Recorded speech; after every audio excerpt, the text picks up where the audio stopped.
Kaseng San Partai People's Democratic Front ni PDF kabakasan ya kesokar jelang. Kalau ong bakasong ha kajing start menteri rong ba bantiak lakam ya kajing keno khayudoyong lara kalong kabasisam. Da kaboong bana kaliang ke parti kejuyak kren ya kani kamat buat menteri rong ba la kaliang u presiden ke parti uba bantai doling do ubadai ru menteri ha kesokar jela uloong bakim songoy hab ya kajing khayudoyong bian. Buat uloong ru baladagi badon calan ni biang kikot isla kat kum kakenon khayudoyong tekim don jing ya namar kesokar jela kayo jing pinmi bisa.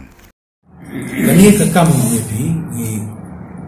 ni na kaliang parti ila du cukren yang siang ro at ni dapat semua ro bangi ni mah yang ni ka illegal ban illegal transportation yang doyong ni mah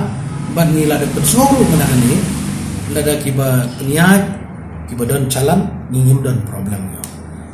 nomor beli yo revenue pasti cuma yo revenue Henry kibayat dalam jalan di kalong illegal kita ngimsya yang ngimsung ya hak ban ngim wa tu si amru kan itu ipi nak kalian si amru wang kumtai di kani ngong ipi wa gadon ini gicikran dulu ji atrai si am babat di ke department udah si am wa ban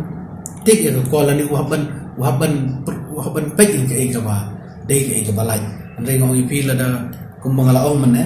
itu kibairu kitli ongi haban lap ke jing shisha dari badan mutaki evidence di bobia ring on fi gani ke kam ka bawa chief minister wa ba chikia ida la de ya ne ka nakal yang jungi la persau nakal yang kat tukan ningot minister ke la persau ba on ring ka mentang di ga jing start ke jung CM ba tempet yang ne ka ka jing start tu CM di tempet ne ka dan don kam pat de bengini selok lambat ni ngilong balak loh popor yang muntah ada pidon company yang keren menyimpan baik yang direkam bahkan light ni kini gigi bro nama ngingin sutenat bagi kebon apa ki kena ya ke government ngilung idon government ngilung syak kena lah